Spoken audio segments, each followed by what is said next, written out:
हरिओम। प्यारे भैया बहन, आज हम लोग विषय भूगोल के अंतर्गत पाठ जलवायु में लू और पश्चिमी विक्षोभ में क्या अंतर है, इसके बारे में चर्चा करेंगे। प्यारे भैया बहन, पाठ जलवायु की जब चर्चा हो रही थी तो उसमें लू के बारे में आपको संक्षेप में जानकारी दी गई थी। इसके साथ ही पश्चिमी विक्षोभ के बारे में भी मेरे द्वारा बतलाया गया था। आज हम लू और पश्चिमी विक्षोभ में क्या अंतर है, इस पर चर्चा करेंगे। लू ग्रीष्म ऋतु में पाई जाती है, यानी गर्मी के समय में भारत में यह एक शक्तिशाली गर्म हवा है जो धूल भरी आंधी के रूप में या धूल के साथ बहती है, शुष्क हवा है।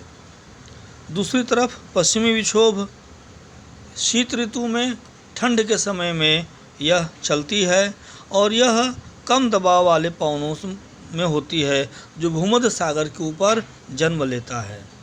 तीसरे, लू भारत में उत्तर पश्चिम में और उत्तर भारत के मैदानों में प्रवाहित होती है, चलती है, जबकि पश्चिमी विक्षोभ का जन्म भूमध्य सागर के पास होता है और यह उत्तर पश्चिम दिशा से भारत में प्रवेश करती है। चौथा, लू धूल भरी आंधियों के रूप में मई जून के महीने में भारत में चलती है।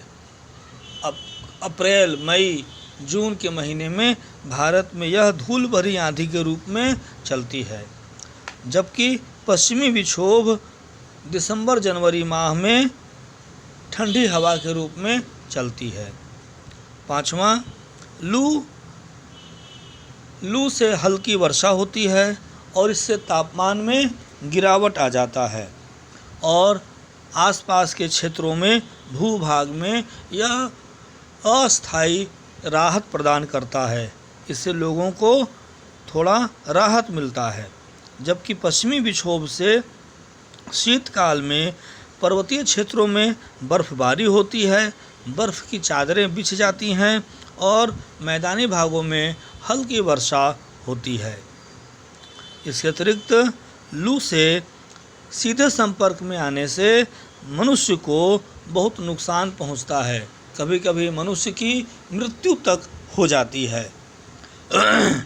जबकि पश्चिमी विक्षोभ वाली पवनें रबी फसल के लिए अत्यंत लाभदायक होती हैं। शीतकाल में पश्चिमी विक्षोभ से रबी फसल को बहुत लाभ मिलता है और यह रबी फसल के लिए बहुत ही महत्वपूर्ण है।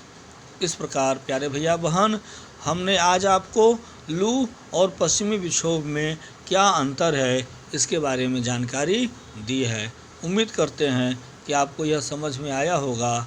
आप इसे अपने उत्तर पुस्तिका में अवश्य लिखेंगे।